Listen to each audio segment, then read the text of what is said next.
What was that at? That was admit that a lot of people don't even realize that. I've called her. She hasn't responded. I've called her more than a few times. But the Zulu Nation, I'm like, what the hell is this? I know nobody know what I'm talking about. You'll leave me on the island by myself. I don't know what the hell Bishop's talking about. That's what y'all do. Then after class, yeah, I knew what you were talking about. I just don't want to be caught out there. The hell is this? Get on my damn nerves. So read that again.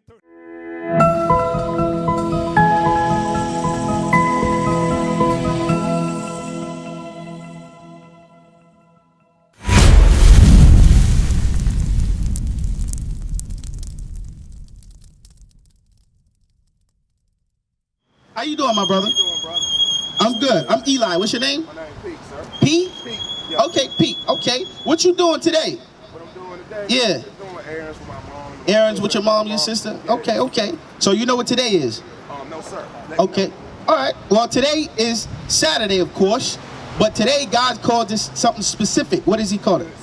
He called it the Sabbath day. The Sabbath day. The Sabbath day. That's what he called it. That's what we're going over right now. The Sabbath day is one of the laws that God gave to the Israelites. The Israelites are us, the so-called blacks, Hispanics, and Native Americans. We are the Israelites. We're the biblical Israelites. Right. And we can prove that with God's words, the scriptures. So right now, God has some things that he wants his children to abide by and keep, right? We're going to show you. Read that. The book of Exodus, chapter 20, verse 8. Remember the Sabbath day. So God is telling his children, us. Oh, you got your little Bible with you? All right, all praise it. Let me ask you, what version is that? That's the New Testament? Okay, that's the new one. So you just got all New Testament scriptures in there. You don't got the old? I got some of the old. I'm mostly. Okay, okay. All right. So that's probably why you're not familiar with the Sabbath day, because you're going straight to the New Testament, right? But the Bible comes from Old Testament all the way to New Testament, right? Like reading a book, right? Are you going to understand what that book is saying if you read the end of the book? No, you got to read the whole. You got to read the whole thing, right? So this is the whole thing right here. This is the beginning. This is the book of Exodus, right? So read that again one time for me. Remember the Sabbath day, right? To keep it holy. So God is telling his children, us, to remember today. It's a Sabbath day. We're supposed to keep it holy. So let me ask you something. The word holy, what do you think it means? Yeah. Okay, tell me. No, tell me. I believe it ain't necessarily just like being super like mental. I believe it's understanding man, and I believe that it's just being positive and to give further understanding when you see somebody that doesn't have full understanding. Okay. And just take your message out to a person. That's what I believe. Holy is. Okay, so God has the biblical definition what holy is. And we're going to read that for you, right? Because God says he's holy. And his children, we're supposed to be holy. And on this day, the Sabbath day, it's a holy day, right? Read this. The book of Leviticus, chapter 20, verse 26. And ye shall be holy unto me, for I, the Lord, am holy. So God is holy himself, right? Read. And have severed you from other people, that ye should be mine. Right. So holy means to be separate. That's what holy means. To be separate. Like, for instance, go back to Exodus 20. I'm going to show you. How you doing, brother? What's your name right here? So, bro, he talking about us. Look, check him out. How you doing? I know that, brother. I know You say you know this already? I'm listening. I listen. Okay. I don't always say what I know, but I do a lot of studying, too. Go ahead, bro. All right, cool. So we're going over the Sabbath day with our brother here, Brother Pete, right? All right, so we just explained what holy means. Holy means to be separate. God gave his laws to the Israelites. That's us, right? Well, today is the Sabbath day, right? So go back to Exodus 20. We're going to read it out. Remember the Sabbath day to keep it holy. 6 days shall thou labor and do all thy work. So 6 days. You got 6 days to do all your labors and all your work. God gives you 6 days. What's the first day of the week? Good. You know how many people get that wrong? I'm gonna be honest. Young and I always thought Monday was the first day. Right. It's the beginning Right. of the week. Babylon here in America. Man, I'm Muslim. I kind of, I'm calling Islam, but Islam Sunday is. No. Okay, that's not right. Yeah, that's all. All right, that's going into Easter and all that other stuff. Easter has nothing to do with that, with the Bible. We're gonna get that later. All right. So Sunday, if you open your phone right now and look at a calendar, the first day you're gonna see is Sunday. That's the first day of the week. So if Sunday is the first day of the week, what is the last day of the week?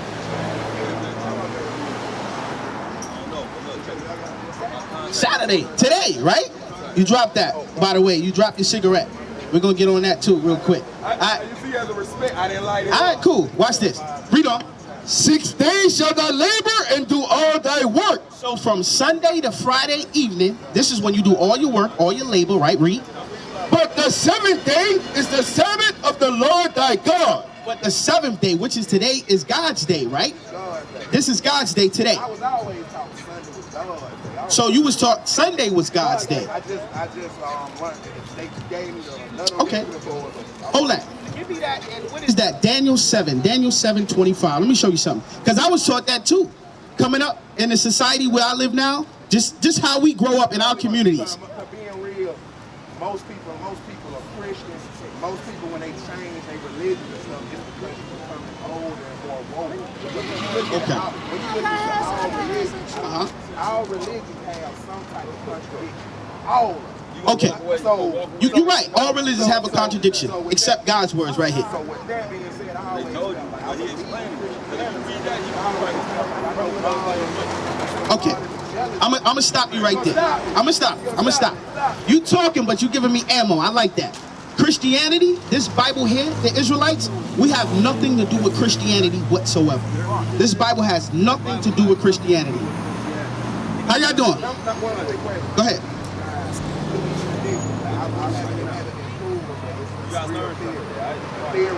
But before you,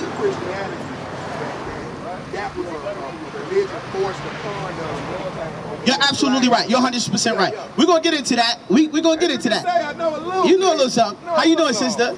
So what we going over today is we're going over the Sabbath day. We're going over who we are according to the Bible.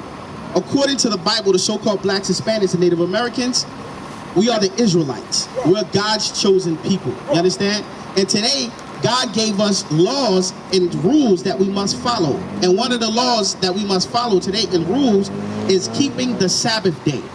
Now, when was you taught the Sabbath day? What day of the week was you taught that the Sabbath day begins? Sunday, right? It's the same as the brother Pete right here as well. How you doing, sister?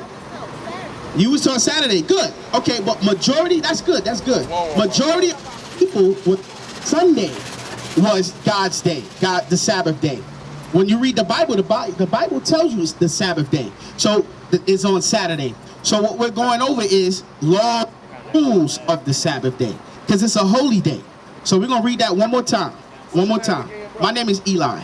Brother Eli. Yeah, brother Eli. And Pete, right? Pete. Yeah, Pete. Got you. Read that. The book of Exodus, chapter 20, verse 8. Right. Remember the Sabbath day. So God is telling us, the children of Israel, that's who we are today, the so-called blacks, Hispanics, and Native Americans, to keep the Sabbath day, right? To keep it holy. Holy means separate, right? Read. To keep it holy. 6 days shall thy labor and do all thy work. So I give you 6 days to do all your labors and all your works, whatever you need to do throughout the week. You got from Sunday to Saturday. You got till Sunday to Friday evening to do everything you need to do. Pay all your bills, do all that. No working, right? Let me finish. I got you. Right? Read. But the 7th day is the Sabbath of the Lord thy God. But the 7th day is the Sabbath of the Lord thy God, right? So God ordained this day for the Israelites that we're not supposed to work on this day. This is his day. He gave you 6 days to work, to do everything that you need to do. But on this day, it's the 7th day, right? Read on. In it thou shalt not do any work. So God says, don't do any work today. Today you're not supposed to be doing any work. But here in America, here in society, what is the most popular, I would say, what days are most popular when a lot of things start happening toward these days? Good. Friday and Saturday, right? Yeah. You find that ironic that God told his children on his day, that on that day that y'all need to rest. But here in America and all over the world, they teach that's the party hour. That's the party, the weekend. Everybody waiting for the weekend, right? That's the day It's- everybody wait for. Right, that's the day everybody waiting on, is the weekend. Then it be payday for them. Exactly. Friday is, they do a lot of paydays on Fridays, right? So what they're doing is, the society, the so-called white man, they pushing this against the Israelites. Because we have laws that governs us, and they go contrary to the laws that governs us, right? So we were going over the Sabbath day. He said you got 6 days to do whatever you need to do. But on the Sabbath day, it's a Sabbath of rest. Read on. Thou, nor thy sons, nor thy daughters, nor thy manservants, nor thy maidservants, nor thy cattle, nor thy stranger that is within thy gates. For 6 days the Lord made heaven and earth, and the sea, and all that and all them is. Right. So God is saying, everybody in your household, go from grandma, big mama, your dad, everybody that lives in your household must keep God's commandments. From to your daughters, everybody has to abide by these laws right here. And today is the Sabbath day. No buying and no selling, no working. So we just went over no working. God says no working for us, the children of Israel. I got a question for y'all, right? We got these posters here. You see all these pictures and stuff right here, right? Slavery and all these things that happened to us, right? Okay. This happened to us for a reason. One of the reasons why these atrocities happened to us is because we disobeyed God. One of the rules, the laws that we just learned was that we can't buy on a Sabbath day. We can't work on a Sabbath day. A lot of our people, we go contrary to that. This is one of the reasons why we ended up here in America, why we ended up with our backs whipped and being in slavery. You understand? This is one of the reasons why those things happen to us, because we refuse to keep God's laws and commandments. So that's one of the rules of the Sabbath day. But I want to touch on what this brother has said, because let me ask you a question. Christianity. Do you think this Bible is about Christianity? What do you think it's about? When you hear the word Bible, right? When you was always taught, when you was a kid or a girl growing up, the Bible, what did you think about the Bible? It was a holy text, right? For who? For everybody? It's for everybody, right? That's what you believe. That's what I was taught too. What about you, sister? The same thing? You believe that it was the whole thing. All right, Christianity. Read that. What you got? The book of Psalms, chapter 147, verse 19. He showed his word unto Jacob, Right. his statutes and his judgments unto Israel. So God has showed his laws and his commandments and his statutes to Israel. The Israelites is us. That's who we are today. We are the Israelites. And we could prove that. We're going to go to Deuteronomy 28 and we're going to prove that. But before I do that, we got young kids out here. And I want to see what y'all been teaching these kids in the house. Because representation of your household, right? You believe that, Mom? They're the representation of your household, right? Like if your child go to school and do something wrong, you get on your child and say, you know better? I teach you better than that, right? So we're going to figure that out. So if you don't mind, can I ask the kids some questions real quick? Something quick. What's your name? Jamarcus? Jamaica? Okay, what about little man right here? Who? Christian? Drayson. Okay, what about you, young lady? Cameron? Okay. The children of our future. They are future right here. All right. So, I'm going to show you this picture right here. We got two pictures here. Which one of these pictures out of these two do you think is Jesus Christ? You can point to him. Ah, you think that one is Jesus Christ. Why do you think that one's Jesus? Because what now? Because we all black men. Okay, okay. What about you, little man? What you think? Out of these two pictures, which one is Jesus Christ? Go ahead, point to him. This one. So you think the white man, the Caucasian, you think this is Jesus Christ, right? That's all right. At one point in time, I used to think that Jesus Christ was a white man myself. I used to think that too. But when I read the Bible, it says something different. What about you, young lady? What you think? Which one is Jesus? You think that one? Are you saying that because he said that, or that's what you think? You think that one? Okay, we can prove it. We can prove it. We're gonna prove it. The scriptures tell you who Jesus Christ is, right? This is our Savior, right? This is our hero. Read that, Revelations 1. And 1? 1 and 1. The book of Revelations, chapter 1, verse 1. The revelation of Jesus Christ. So the revelation is the root word for reveal, right? So the revelation, the revealing of Jesus Christ, right? Read. Which God gave unto him to show unto his servant things which must shortly come to pass. Right, now jump straight to 14, all right? So John the Revelator is about to describe Jesus Christ. Read. His head and his hairs were white like wool. So Jesus' head, right? It says the head on his head, the hairs on his head was white in color and wool in texture. Now, who has woolly hair on the face of the planet? What nation of people has woolly hair? Black people, right? Colored folks, right? So-called Hispanics as well. They have woolly hair too as well, right? So John the Revelator looked at Christ and he saw a man with woolly hair, white woolly hair, right? We already know that the so-called African Americans and some Hispanics have that texture hair, right? So we got that so far, right? Read on. As white as snow, and his eyes was a flame of fire. So it says his eyes was as a flame of fire. Now that don't mean Jesus Christ shot laser beams or nothing like that. All it means was he drunk wine. He drunk wine in moderation, right? Because wine is good to a man. When y'all get older later on in life, you might decide you want to go to the store or something, get you some wine. We call it grown man juice. That's what they call it. That ain't for the kids right now. That ain't for y'all right now. So that's nothing y'all need to worry about, right? Right? So the whiting of his eyes was red. It was red because Christ drunk wine in moderation, right? Read. And his feet like unto fine brass. So John the Revelator looked down at Christ's feet. So far, you got a man with woolly hair, white woolly hair. Now that wool hair is the same hair that the Negroes have. That same wool hair, right? And then he looked down and he saw his feet. And it says his feet was the color of brass. What color is brass? Ooh? Green? Brass. Brass, like a trumpet or a penny. What color are those? Yeah, like a brown. That falls in the brown category. That's a derivative of brown. But let's see how brown he was. Read. As if they burned in a furnace. So you take that brown that you have and you burn it in a furnace. What happens to anything when you burn it? What color does it change? Black. Black. So you got a man with woolly hair, the same hair as Negroes, right? His eyes was red and his skin was brown, as if he was burnt in an oven. Just like they make fun of us, say, man, you dark, you black. Yeah, you stayed in the oven too long, right? So you heard that before, right? So that's how Christ looked. Christ looked like he was a man who stayed in the oven too long. How do you get a so-called Caucasian out of that? You can't get a Caucasian out of that.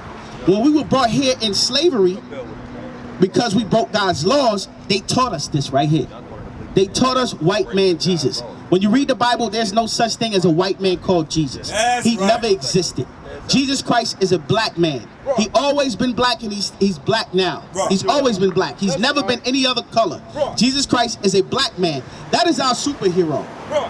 For instance, I'm not sure if you're familiar. How you doing, my brother? I'm not sure if you're familiar. You ever heard of The Little Mermaid? You know they got a movie out with The Little Mermaid. What color is that mermaid? The new one. Black. Or what color was the original one? White, right? How does that make you feel seeing a mermaid or a hero to you? How does that make you feel seeing that she was black, that she looked like you? Made you feel good, right? Well, you have a whole race of people that didn't like that. They hated the fact that a made-up character, a mermaid, was changed to black. They hated that. They raving about that thing. But they don't have no problem changing the greatest man, Jesus Christ, who was a black man, into a white man. They don't have no problem with that. But they got a problem with a fictional character. That shows you the truth of what's going on. We are the greatest nation on the face of this planet. That's right. We are the Israelites, God's chosen people. And he is our hero.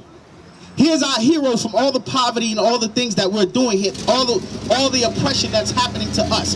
We're supposed to look to him for encouragement and guidance. And they took that away from us. And they took that away from us because we broke God's commandments. And I'm going to prove that. Give me Deuteronomy 28, verse 15. Are you familiar with the Bible, my brother? Very much. Very much so. Okay. So you know Moses, right? Lucia. Okay.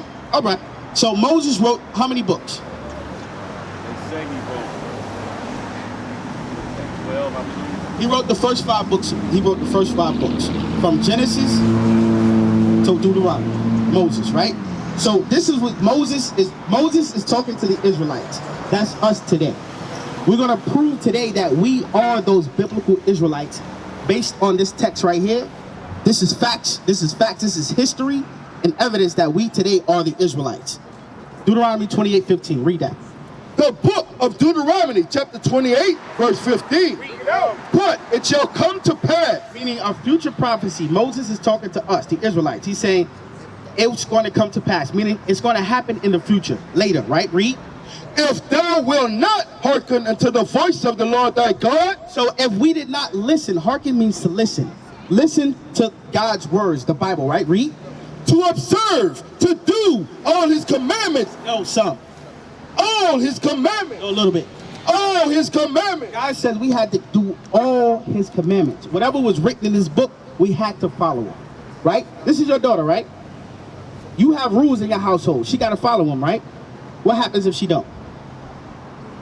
You get some sort of punishment, right? You get a whooping for not doing that. That's what God has done to us. We in punishment right now. To get out of punishment, what must you do? You must follow the laws. That's what I'm talking about right there. We got a youngin' right here. That's good. That's good. Right? So read on. To observe, to do all his commandments and his statutes, which I command thee this day, that all these curses shall come upon thee and overtake thee. So God is saying, God told Moses to tell us, the Israelites, right? He says, if y'all don't do what God is telling y'all to do, we're going to be cursed as a people. Let me ask you a question, brother. You think we cursed as a people? I think we have been. Yes, we absolutely cursed. What about you? What do you think, young lady? Cursed.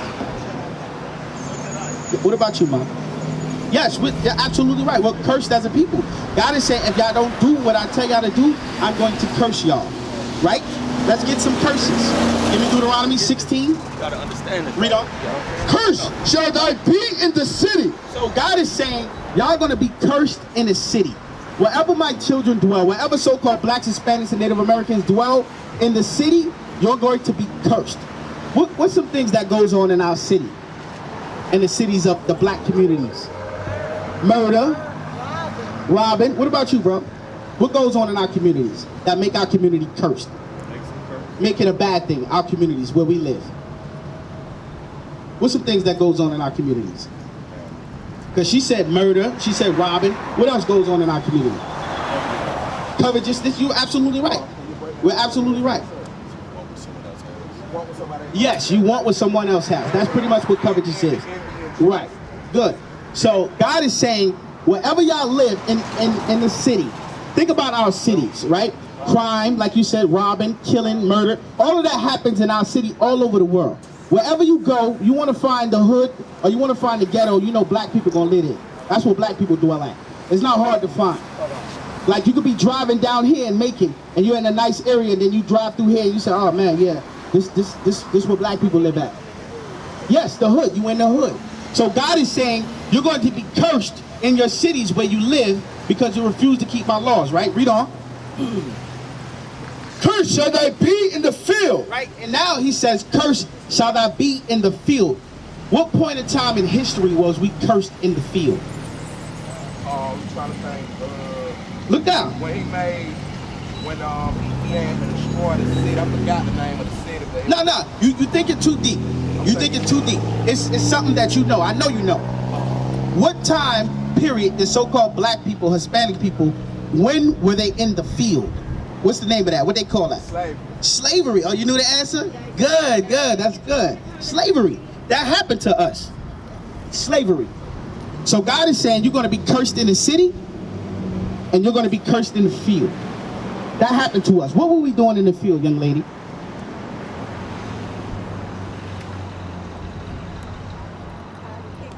Yeah, we had to pick cotton. We had to pick fruits, all different vegetables and things like that, and we had to do that from sun up to sun up.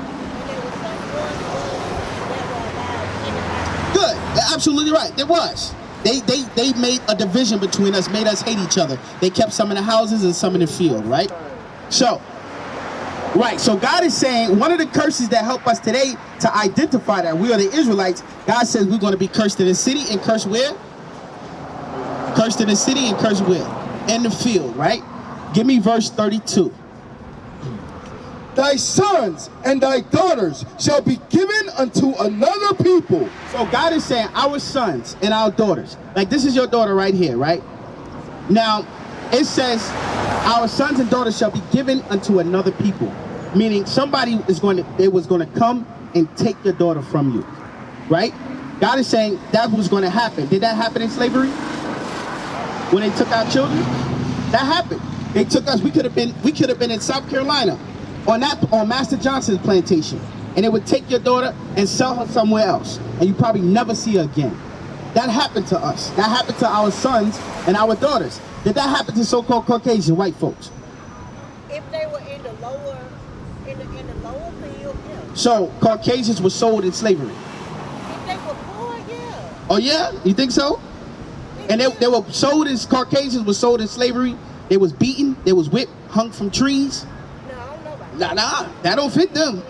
That fit Negroes. That fit Hispanics. That's who that fit. That don't fit no other race. That don't fit the Asian man. That don't fit the what was it, Hobby? Elon. That don't East Indian. That don't fit them either. That don't fit them. These curses point to one people, the Israelites. We got more. That ain't it. God got a whole book of things that he did to us to help us identify today who we are. 30, you got 32, give me 37. And thou shalt become an astonishment, a proverb, and a byword. So God has said you're going to become an astonishment and a byword. An astonishment means what? What do you think astonishment means? Right, shocking, some amazement. God is saying we're going to be that. A lot of people, for instance, we always say this, but we know it's the truth. When these other races like Caucasians, they see us, they like our attributes, meaning how high we could jump, how we could dance, how we could sing, how fast we are. They're astonished at those things. They're like, wow, I can't believe these people could do those things, right? They're astonished at that. So God is saying we're going to be an astonishment to the world, right? What else? Read.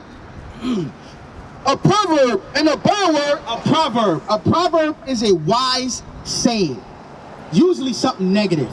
Like they say, black people, we like chicken and what? Chicken and Watermelon, right? Chicken CP time. What is CP time? Color people time. Color people time, right? Beat people. Exactly. Those are proverbs that was put. I got a famous one that I've probably heard before. If you want to hide anything from a Negro, where you gonna put it? Put it in a book. Why? Because they ain't gonna read it. That's a proverb. That's a negative proverb that was put on our people. God is saying you're going to be that astonishment and you're going to be that proverb. What else? Read. And a byword. And a byword. A byword means a name that was given to you outside the name that God gave you. Right. So what's some names that we were given as a people? Give me one. That they call us today. Give me one. Okay, that's one. Which one? Which one you got for me? He said nigga. Which one you got? That they called us, that we went by? Negro. That too. That too. But give me a word that we subscribe to, that we follow. Nationally. That everybody knew you as. Blacks, that's one. Colored, that's another one. What they call us today, young lady? What's another word that they call us today? It starts with an A. I'm trying to think. How about, man? It starts with an A that they call us today. African what? African American, right? Because when you look up the word African American, that's two white men. Leo Scipios Africanus and Amerigo Vespucci. So how can we come from two white men? We're not African Americans. That name was given to us during 1985 with Jesse Jackson. We the Israelites. That's who we are. That's what we proving to you today. Matter of fact, you're probably older than your nationality. You're older than African American. So how could you be an African American? That don't make sense, right? Make no sense. We used to scream black power while heroin was pushed. But at the end of the day, nothing's in vain. IUIC has been given a vision. The tents of Judah has risen. Many has attempted the mission, minor murmuring, omitting, and missing the mark. Just reading that he had the flame of fire in his eyes gave us the spark. We on Paul's mission. We out on the road, purple and gold, from Mexico, Cuba, Haiti, Ghana, Sierra Leone. 144,000 boots banging, concrete crackling. These are our men repented at heart. The scriptures is proof. IUIC, we deliver the truth.